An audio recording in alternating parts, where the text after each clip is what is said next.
Welcome back everybody, my name is Robert Doman, and in this video it's just going to be a little update video. We're in 2025 now, and I'm going to try and make more videos this year, so this one will be unedited, so you'll see me saying a lot. In my other videos I often cut out every time I say that. I try and make them nice and tight, but this video is going to be a lot more discussion-y, and who knows how it will go. I have a list of things here to talk about to keep me on track. But I want to make this 10 minutes max. I have a little timer in front of me. Once it reaches 10 minutes, I'll try and wrap it up if I haven't already. And yeah, it's just going to be a weekly update video like this every Sunday. And but on top of that, I want to make 2 GB Studio tutorial videos every month. And because last year I made 1 video a month, except for December, and they weren't always GB Studio tutorial videos. And I realized that the reason why they weren't is because I don't want it to always be that. And so instead I'll do both every month, and hopefully you guys will appreciate that, because I realize I get a lot of comments from people saying, I put this on while I'm developing and it inspires me. Knowing someone's doing the same thing as me, it helps me keep on track. So that's why I'm doing this. I want to help you guys. I also want to log it for me. It's kind of cool to look back over all your old videos and look at what you looked like and what you were thinking. And yeah, maybe you could start your own YouTube channel as well. Hopefully something like this means you see that it's not actually that difficult to press record and just chat. And we'll see how difficult it is. Let's have a look at my little list here. So yeah, inertia. I don't know, last few months I've realized that starting something can be very hard, especially when you put it on the pedestal and you imagine it to be this huge project. But if you start tiny, as in like, I want to make some pixel art, or I want to check out GB Studio, if you just open up GB Studio, that's getting the ball rolling. If you have a game to play, press play on your own game. It helps you get into the project again. And inertia, once it's going, it's more difficult to stop. And you kind of want to stay in the rhythm and the flow state, feeling like you're in it. It's so important, and I feel like hitting 5,000 subscribers and having such a good support on Patreon, I feel like I'm actually ready to do this a lot more, and I want this to be me. I want to make videos, I want to share them, and I want to talk with you guys. Not always GB Studio. I would like to do some drawing and to make some music. That would be really nice. Explore my other passions that do connect with GB Studio. But yeah, I feel like you guys have given me a belief, and this year I want to really, take that belief and run with it. And I hope you'll be along for the ride. But yeah, 2 GB Studio video tutorials a month. That's what I'm hoping for. That's what I really hope for. Doesn't mean it will happen, but I'm going to make sure it happens. I'm going to hold myself to it, and you guys can hold me to it as well. Some secrets. I'm working on 2 projects at the moment. They're both with other people, so I can't just say whatever I like, which is very secret and very fun. And it means that I am actually working in GB Studio every single day, so I will have stuff to show you in GB Studio, but I'll have to go into its own little tutorial project to show you exactly what I'm talking about, rather than showing you from my game projects like I did when I was working on Take It Racing 2, for example, which is very exciting, very fun. Another thing, my website is down. You cannot buy Take It Racing 2 right now physically, because it's too expensive to keep up the website, which is very unfortunate.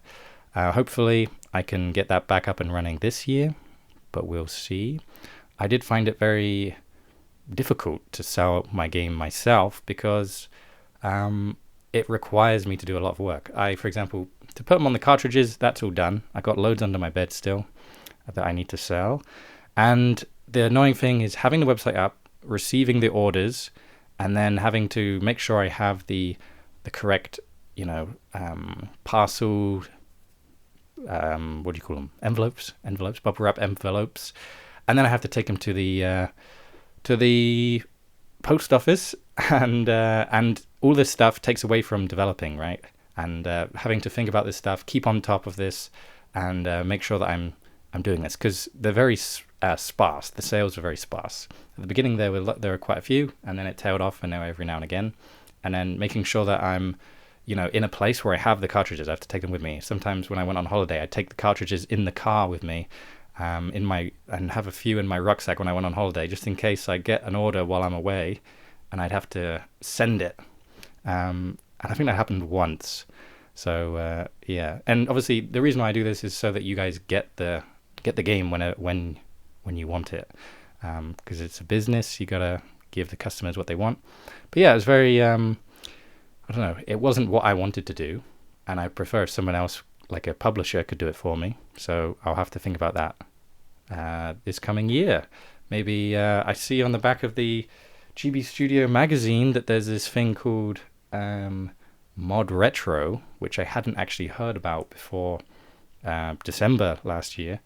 So maybe I can get in touch with them and they can publish Take It Racing 2 themselves. That's something to think about. And yeah, projects this year. Let's move on. Projects this year. I want to work on Take It Racing 3. I do have a prototype that I did show you guys, I think. And I could put that up on my itch right now. It's not very polished at all. The actual experience is very broken, janky. But the game technically works. You can race against other racers. You have a time. Your car degrades. The tires degrade. You run out of fuel. There's not the cool... I say cool, but the events, as in Take It Racing 2, when stuff would go wrong with your car, it would slow you down. It would come up on the screen and tell you exactly what happened, and it would inform you of these cool events. But in Take It Racing 3, that doesn't really happen yet, and I want it to happen because that's actually something from Take It Racing 2 I actually liked, and I want it to stay within the series, so I haven't added that, and I need to rethink about it because, as you'll see if I do put it up, it is very janky. I need to unjank it. And yeah, management games are very hard to test because we all play them very differently. And I imagine that they could be, cheesed where you just do something silly repeatedly and it is like the winning formula. And so it encourages you to not really play the game. It just encourages you to cheese it. I imagine that will happen in this game. So testing it is very difficult, but I want to do Take It Racing 3. I think it's necessary, and I do like the game even though it's janky. So yeah, Take It Racing 3 is something I want to do this year. Second thing, a card game. I've been working on a card game. It's currently in this nondescript little card thing I made, and I did make a prototype video probably years ago now, where I was designing the mechanics of it, and it has changed since then, but I think it's basically complete. I just need to make the artwork, which is the hardest part for me, surprisingly, because on the cards there's artworks and then there's natural history stuff like plants and skeletons and stuff. And for example, the Statue of David, finding a picture that's you're allowed to use. I don't want to break any laws or any copyrights or anything. Finding a picture or thinking about it and drawing it and then making it fit into the frame just like all of the other card artworks. It's actually quite a lot of work, and I'm not sure that I would be able to do it within, a week. I need Adobe Illustrator, I think. I used to use Adobe Illustrator, and I need to use it again, I think. Or I need someone to help me. That would be lovely. So yeah, I want to release this card game. I'll probably put it through the Game Crafter, which is this website that lets you publish board games through them, and then you can buy them. And anyone can buy them once you put them on there. And that would be bare minimum. That's all I'd really want to do. But arguably, alternatively, I could buy 100 or 1,000 and then try and sell them through my website again, which I'm not sure I would want to do after doing the Take It Racing 2 cartridge sales. So we'll see about that. And the next thing is the Game Dev Diary /Planner. I worked on this, and I've done a version of this where every day you have space for a diary, and your to-do list and your daily plan, and your mood and what you've eaten. But it's very big. It's not a yearly thing, it's a quarterly, and I think I'll have to make it smaller, make it a monthly thing. I put this on Amazon. You can't buy it, it's not public. and this is the test version I bought, just like I did with the what was it called, the Game Boy Development Sketchbook in April, I think it was, when I released that. I've done that again. That's what this is. It's another Amazon book product, but I want to make it more. This one is just like anybody's life kind of can fit in this, but I want to make it more like for a GB developer, like a Game Boy developer or a game developer at least, where they can keep up to date on their game project. And maybe it doesn't have to be every single day. It just has to be the days they work on it, maybe. We'll see. That's something I want to do this year. And finally, the GB Studio magazine. I've just obviously shown you very briefly, but I've got the GB Studio magazine, and I think you guys should get it too. I like that we're supporting people in the community, and they're getting their stuff in here, and we're learning about them. Though, one thing I'd love to see in this is games in here. For example, Sudoku or crossword, or other little games. I want to show you now. There's these two annuals I bought from a car boot sale. They're from like the 70s, and they have these really cool cartoons in them. Okay, and maybe I could take some pictures and push it on the screen right now. But they have some very cool artwork. They tell stories, and they have characters in them, obviously. And I feel like GB Studio community is kind of missing out on these cartoons. You know, the idea that the screen size of the Game Boy is perfect for a panel of a comic.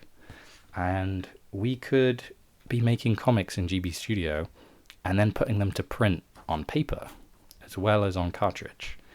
And also in the back of these is little games. For example, there is a crossword that relates to the show that it's about. And just some of the photos and some of the... Oh, there's also... I just saw it. Like a board game where you roll dice and you move around and you play a very crappy board game and spot the difference. Yeah, but just the artwork of these is quite cool. I got them for like a quid each or something. And yeah, I feel like the GB Studio magazine is already so cool, but it could be made better by adding tiny little games. And that's my thoughts. Currently at 12 minutes, unfortunately, but I think that's everything. Where's my board? I think that's everything. So maybe I'll see you next week, and I will try and make a tutorial video next week as well. So I'll see you then. Bye bye.